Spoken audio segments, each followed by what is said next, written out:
कहते हैं अगर बेस अच्छी हो तो बिल्डिंग अच्छी बनती है। नमस्कार दोस्तों, मैं हूं केशव। आज केशव के वीडियो में हम जानेंगे शेयर मार्केट के बारे में बहुत कुछ। ओके, अब क्या है कि आप अगर शेयर मार्केट में आना चाहते हो तो आपके मन में बहुत से सवाल होंगे। तो मैंने क्या किया, मैंने कुछ सवाल को नोट डाउन किया है जो हर एक बिगिनर्स के मन में होती है, शायद आपके भी मन में होगी। तो मैं आपको सारे सवाल बता दूंगा, साथ ही साथ इस वीडियो के डिस्क्रिप्शन में मैं आपको टाइम स्टैम्प दे दूंगा ताकि आपको जो सवाल पसंद आए आप उस सवाल को उतने मिनट उतने सेकंड पर जाकर उस सवाल का जवाब देख सके। और हाँ, अगर आपने मेरी पहली वीडियो नहीं देखी है शेयर मार्केट के बारे में, इस आई बटन पर जाकर जरूर देख लें। तो चलिए मैं आपको सारे सवाल बता देता हूं। पहला सवाल, क्या शेयर बाजार रिस्की है? अगर है तो कितना रिस्की है? दूसरा, हम जानेंगे कि इस बाजार का नाम इतना खराब क्यों है। घर वाले, फिल्मों में लोग इससे डराते क्यों हैं? क्या है वो कारण? क्या सच में यह बाजार खतरनाक है? क्या आपको दूर रहना चाहिए? तीसरा, हम जानेंगे कि जो बहुत ही कॉमन सवाल है कि आप कॉमर्स बैकग्राउंड से नहीं है, आप इंजीनियरिंग या आर्ट्स बैकग्राउंड से हैं, फिर भी क्या आप शेयर बाजार में इन्वेस्ट कर सकते हैं? चौथा, कि इस बाजार में शुरू करने के लिए आपको कितने पैसों की जरूरत होगी, क्योंकि हो सकता है कि आप बिगिनर्स हैं या स्टूडेंट हैं जो अपने पॉकेट मनी से शुरू करना चाहते हैं। पांचवा, आखिर ये बाजार चलता कैसे है? शेयर का दाम ऊपर या नीचे होता क्यों है? किस बेसिस पर आपको शेयर को सेलेक्ट करनी है? सिक्स्थ, क्या इन्वेस्ट करना आसान है, डिफिकल्ट है? डीमेट और ट्रेडिंग अकाउंट क्या होता है, कि बेसिकली शुरू कैसे करना है? सेवेंथ, क्या शेयर मार्केट को एज अ करियर चूज कर सकते हैं? तो पहला सवाल, क्या शेयर मार्केट रिस्की है?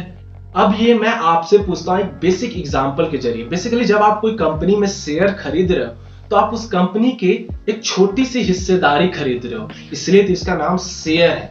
आप उस कंपनी के को ऑनर बनने जा रहे हो। अब मान लीजिए कि आप अपने किसी दोस्त के बिजनेस में पैसा लगाते हो या अपने किसी रिलेटिव के बिजनेस में पैसा लगाते हो, तो वहां पर भी रिस्क है, क्योंकि अगर वो बिजनेस अच्छा नहीं चला तो आपका पैसा डूबेगा।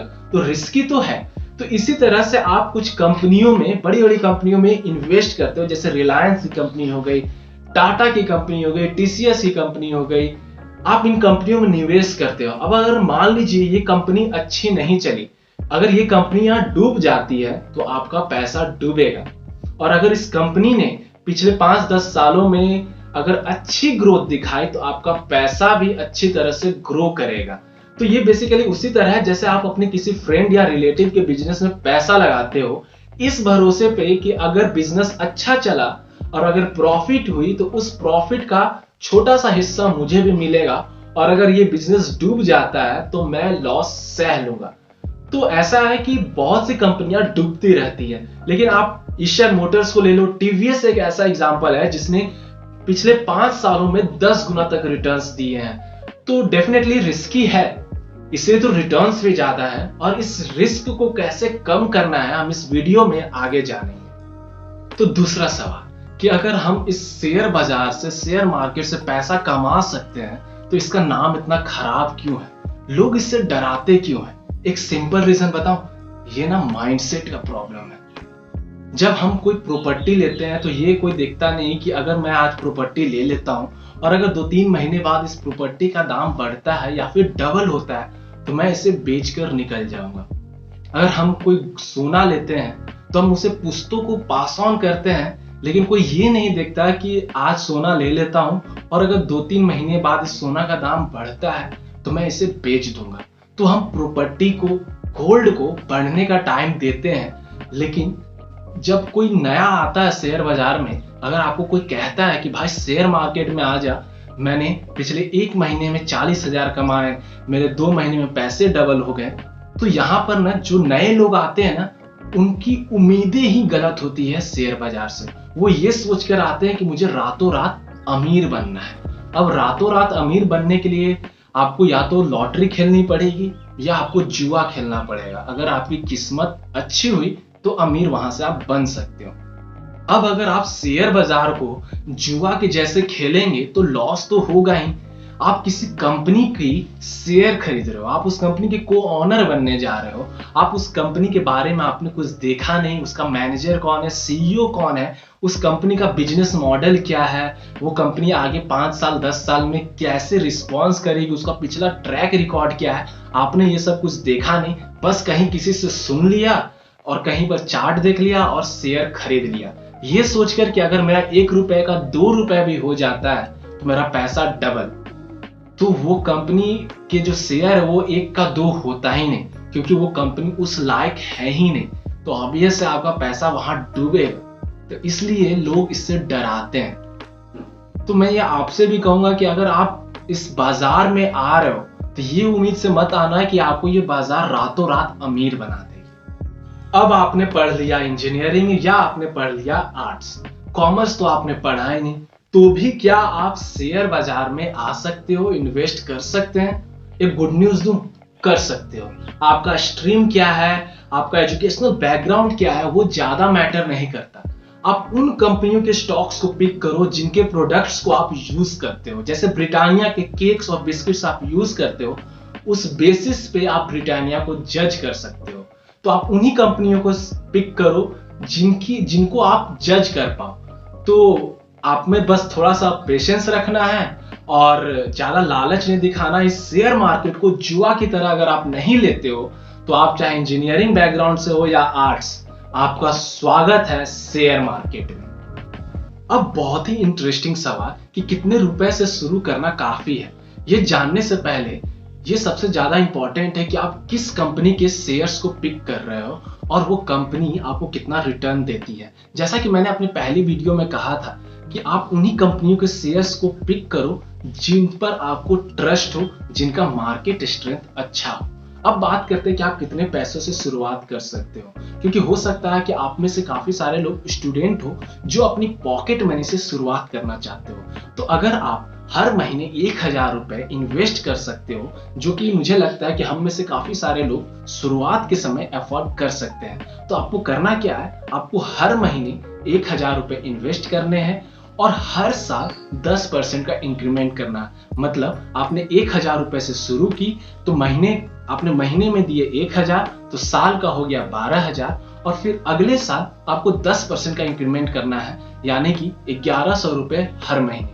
और ऐसा ही आपको करते जाना है 10 साल तक। अगर आप इस तरह से इन्वेस्ट करते हो और 12 से 15% तक का ही रिटर्न अगर आप लेते हो, तो आप 10 साल में आपका पैसा 3 से 4 गुना तक बढ़ सकता है, जो कि बैंक की एफडी से अगर कंपेयर करें तो कई गुना ज्यादा है। तो अगर आप ऐसे इन्वेस्ट करते हो, और एक बात और, आप प्लीज लालच करना मत, इससे ज्यादा आप रिटर्न एक्सपेक्ट करना मत। अगर आपको 12 से 15% रिटर्न मिल रही है तो उतना काफी है। अब 5वां सवाल कि ये शेयर बाजार काम कैसे करता है, ये प्राइस जो है किसी भी स्टॉक का चेंज कैसे करता है। तो आइए अब हम इसे समझते हैं। मान लीजिए आप कोई बिजनेस स्टार्ट कर रहे हो, तो आपको कुछ पैसों की जरूरत है, तो आपको वो पैसे आपके घर वाले दे देंगे, आपके रिलेटिव्स दे देंगे या आपके फ्रेंड्स दे देंगे। अगर आपको थोड़े और पैसे चाहिए तो वो आपको बैंक दे देगा। लेकिन अगर आपको बिजनेस को सेटअप करने के लिए आपको चाहिए 10,000 करोड़, तो ये ना तो आपको बैंक देगा, ना आपके दोस्त देंगे, ना ही आपके रिलेटिव्स देंगे। तो इतने सारे पैसे आपको देगा कौन?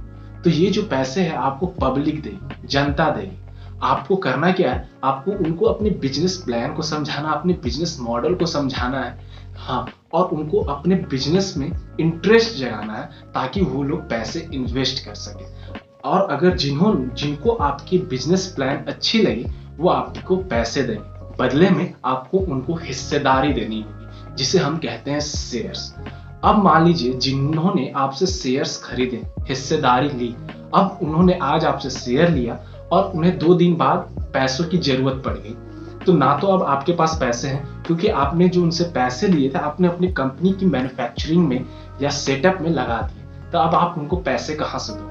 ऐसे में एक होना चाहिए बाजार जहां पर 300 से भी ज्यादा कंपनियां रजिस्टर्स हैं। तो यहाँ पर जो लोग जब चाहे तब अपने शेयर्स को बेच सकते हैं या जब चाहे तब कोई भी शेयर को खरीद सकते हैं। तो इसलिए एक बाजार होना चाहिए जो इन सारे चीज को ऑपरेट कर सके, इसलिए तो इसका नाम है शेयर मार्केट। तो इस वजह से जो इनकी रेटिंग्स है वो डिसाइड होती है, और जिस वजह से ये जो ग्राफ जो हम देखते हैं शेयर का प्राइस ऊपर नीचे होना, ये इसके ऊपर डिपेंड करती है।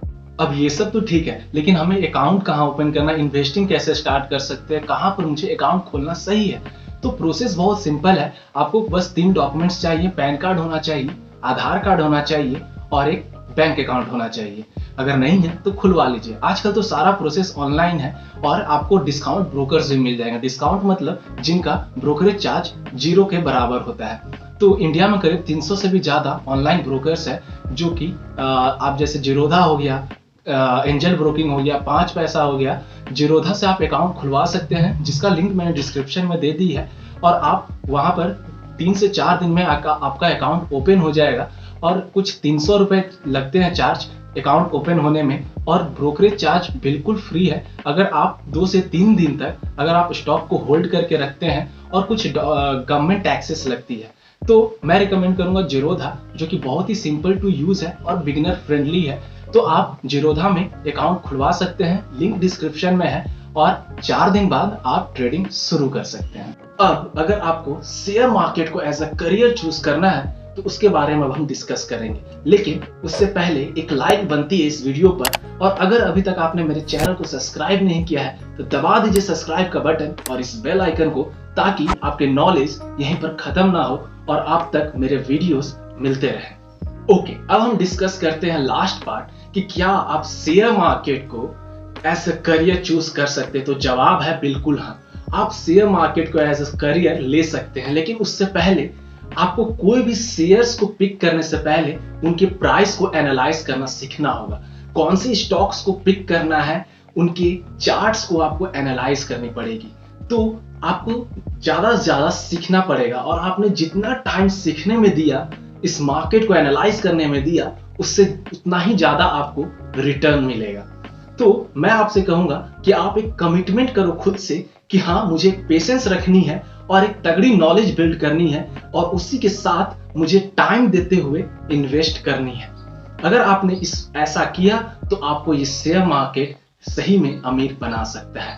अब एक टाइम ऐसा आएगा जब आपको ये शेयर मार्केट लालच देगा। तब अगर आपने उस वक्त खुद को संभाल लिया तो आप समझना आपकी निकल पड़ी। अगर 15% का भी रिटर्न मिल रहा है तो उसे ले लें, उससे ज्यादा लालच करना नहीं है प्लीज। और एक बात, इस फील्ड में अगर आप करियर बनाना चाहते हो तो टाइम देना बहुत जरूरी है। लेकिन एक बिगिनर्स को यह समझ में नहीं आता कि कौन से स्टॉक्स को पिक करें और कौन से कहां पर इन्वेस्टमेंट करें। तो मैं आपको बताऊंगा ऐसे 4 स्टॉक्स जो है बहुत ही ज्यादा बिगिनर फ्रेंडली, और आपका इनिशियल एक्सपीरियंस अच्छा रहे, इसके लिए आप मुझसे कांटेक्ट कर सकते हैं। और अगर आप के कोई भी डाउट्स जो मैंने इस वीडियो में डिस्कस नहीं किए हैं, या फिर कोई भी आपको मोर क्लियरिफिकेशन चाहिए जो भी मैंने डाउट्स इस वीडियो में बताए हैं, तो आप मुझे कमेंट, चाहे जितना मन उतना कमेंट कीजिए, मैं आपके सारे सवालों का जवाब दूंगा। तो सीखने के तरीके बहुत हैं, बुक्स हैं, वीडियोस हैं, आर्टिकल्स हैं, ब्लॉग्स हैं, न्यूज़पेपर्स हैं। तो आप ऐसे सीखते रहिए, अपनी नॉलेज को बढ़ाते रहिए, और सेफ कंपनियों में इन्वेस्ट करते रहें। उम्मीद करता हूं कि ये वीडियो आपको पसंद आया होगा, और ऐसी ही वीडियो मैं लाता रहूंगा। तब तक के लिए this is Keshav signing off. और अगर आपका कोई भी रिलेटिव या फ्रेंड शेयर मार्केट में इन्वेस्ट करना चाहता है, शुरुआत करना चाहता है, तो उससे प्लीज इस वीडियो को जरूर शेयर कीजिए। तब तक के लिए बाय बाय।